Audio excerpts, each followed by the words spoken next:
Hey, welcome to my shop. My name's Lucy. I really like to build things, and if you've been following along on my journey, you know that this year I've been really trying to focus on increasing the organization of my shop.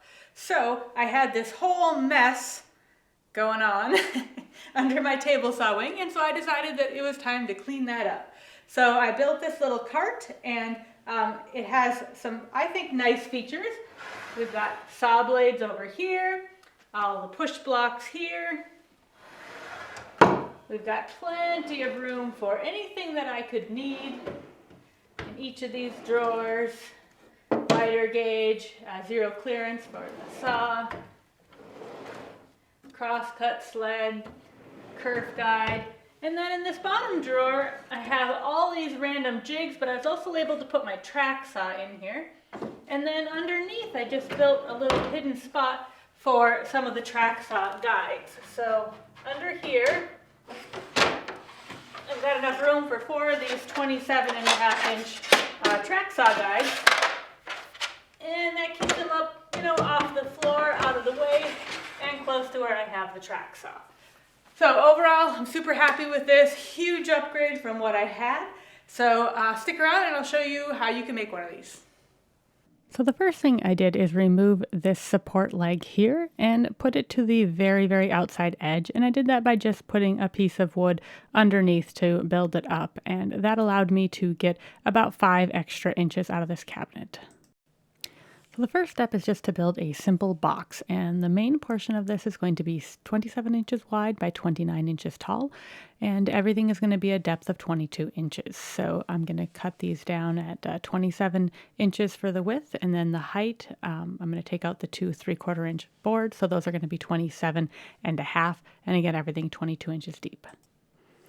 There are many ways to build a box, and this is a good spot for like pocket hole screws, but I'm going to keep it even simpler than that. I'm just going to actually glue these together and use brad nails. And since I'm going to be putting a back on it to help keep it square, the glue and just the brad nails are going to be plenty strong enough.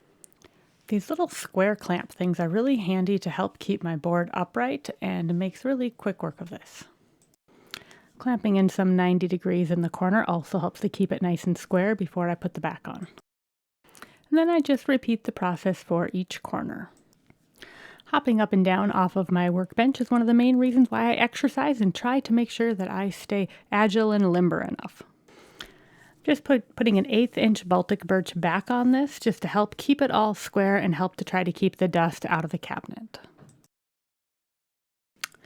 Now the reason why I'm putting the casters on already is because I want to take this box over to the table saw and put it in place and make sure that I can really mark out where the side little cabinet thing has to be at to make sure that it's above the wheel mechanism for the table saw.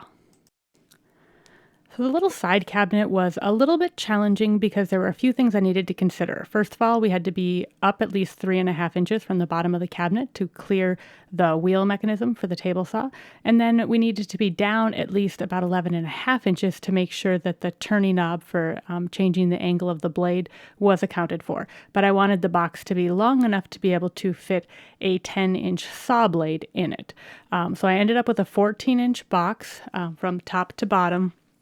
And within that, there's a little bit of material for the top and the bottom, as well as one drawer slide I used, and then just did a groove for the bottom, because if I would have used a drawer slide top and bottom for the part that pulls out, then I would have been just under 10 inches of space, so I wouldn't have been able to put a table saw blade in there.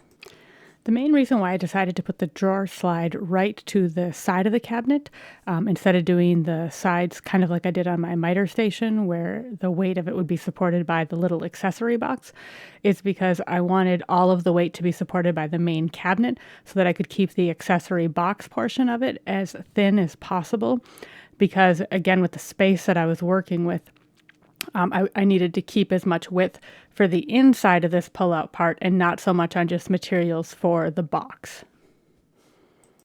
The dados that I routed are 3/8 inch, and the bottom piece is going to be 3/4 inch plywood, so half of it is going to go into the dado and half of it has been notched out to go outside of the dado. And then the top piece of the box is 3/8 inch. And then there's a 3/4 inch dado cut in that bottom piece for the piece of the actual piece that's going to pull out to ride in. And then I wax that really well too, and it's going to be held up by the top drawer slide. Next, I'm going to mark out the spots for the dados for the little shelves. I made sure to get good glue coverage on all surfaces of this dado because that's going to be the only thing providing strength for these little shelves. And again, when I clamped these down, then I used some little square blocks just to make sure that these were going to be nice and square. And when one little shelf takes 6 clamps just to get it in place, then that's a good proof that you can just never have too many clamps. Then I repeated a very similar process to get the top and bottom of this cabinet glued in as well. So even though I measured and marked many times, I was very relieved when I put this into place and it did fit above the wheel mechanism and I had enough room for adjusting the angle of the table saw with no problems. So once I had the piece in the groove, I just slowly started to pull it out as well as the drawer slide and then just, put screws in each hole as I went. And I apologize, I still cannot seem to find the right camera angles, and I'm pretty much always blocking the view of what I'm doing. So at this point, I'm really pleased with how this is going in and out. However, if you pull it all the way out and the bottom, gets out of that groove, then it can swing side to side. So I decided to attach 2 little stop blocks, one to the pull-out part and one to the upper part of the accessory box, and that way that can't happen. There are dozens of different ways to make drawer boxes, and I like to try different things. So I'm using 1/2-inch plywood, and the top drawers are going to be 4-inch boxes. The bottom drawer is going to be an 8-inch box, even though it's going to be about a 12-inch drawer. I didn't want to have to reach in far to get things out of deep drawers, but I needed enough room for my track saw. So for these drawers, I decided to try to use my domino, and I've made drawers using my domino before, but in this case, I wanted to try doing through dominoes. So a little bit different, and let me know if you like the look. Like I said, I just like to experiment, see what's going to be quick, what's going to be easy, what's going to be strong. I decided to use 1/4-inch bottoms, so I ran a dado through all of the bottoms. For my miter saw station, if you don't have a router table, I just used 1/2-inch plywood for the bottom too and just brad nailed them in, and they're plenty strong. So again, there's a lot of different ways that you can do this depending on what equipment you have.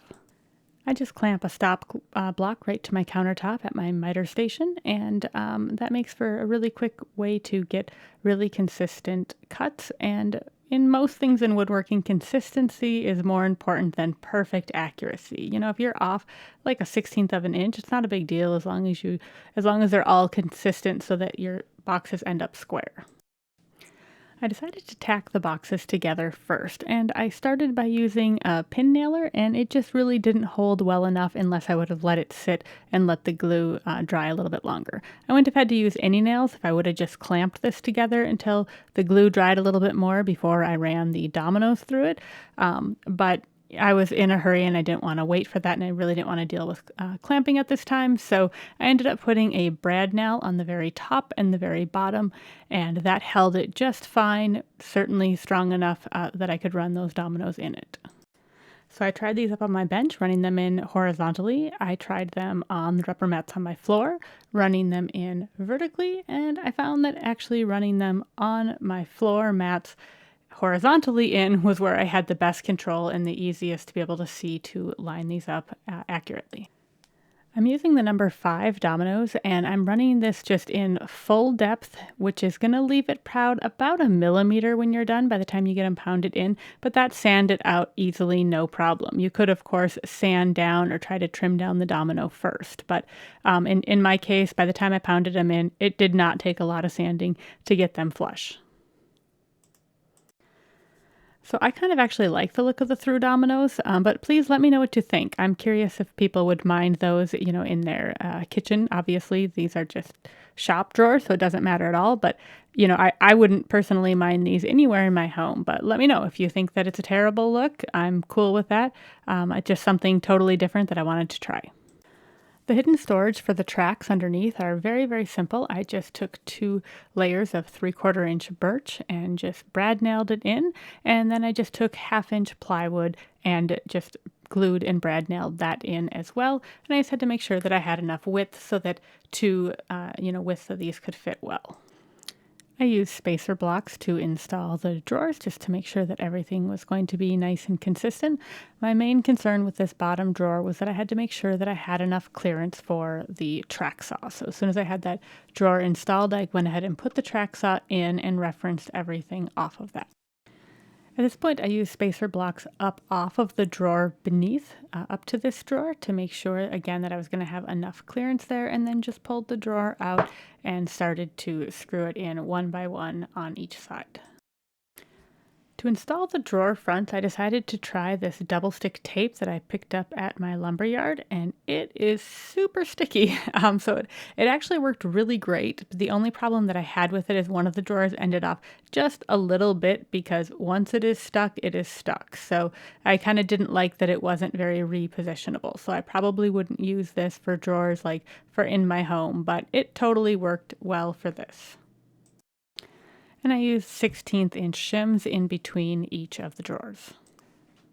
For the vertical side door, I used wood glue, and I made the drawer front so that it would be flush to the bottom of the bottom drawer. So it would cover up that wheel area on the table saw and just give for a little bit cleaner lines, in my opinion. Now, sometimes I have good aim and sometimes I don't. So in this case, I looked at it and I visually thought, I know exactly where to run that nail. So I'm just going to go for it.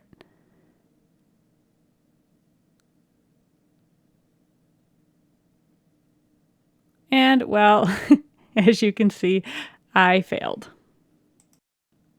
So then I did what I should have done in the first place, and I marked out where the board was, and then I'm able to hit the center of it with no problems. I made a template for the drawer pulls, and this, by pre-drilling them before I even paint, makes life so much easier, and I don't have to wait for the paint to cure quite as long before I install those. I'm using Rust-Oleum hammered black, and this will match the station that I just did over at my miter saw for small part storage. So, and I think that it really kind of just blends in with the saw. And then the handles that I'm using are still some leftovers that I have that I picked up in bulk at a reclaimed building supply store, so I got them for next to nothing. Since these are pre-drilled, it doesn't take any time at all to install the handles. So at this point, I just had to install the drawers and then load them up. And I have plenty of extra space for any of my future needs. If you're enjoying my work, please like and subscribe and follow along. I'm trying to just continually learn and grow, and hopefully you enjoy my journey.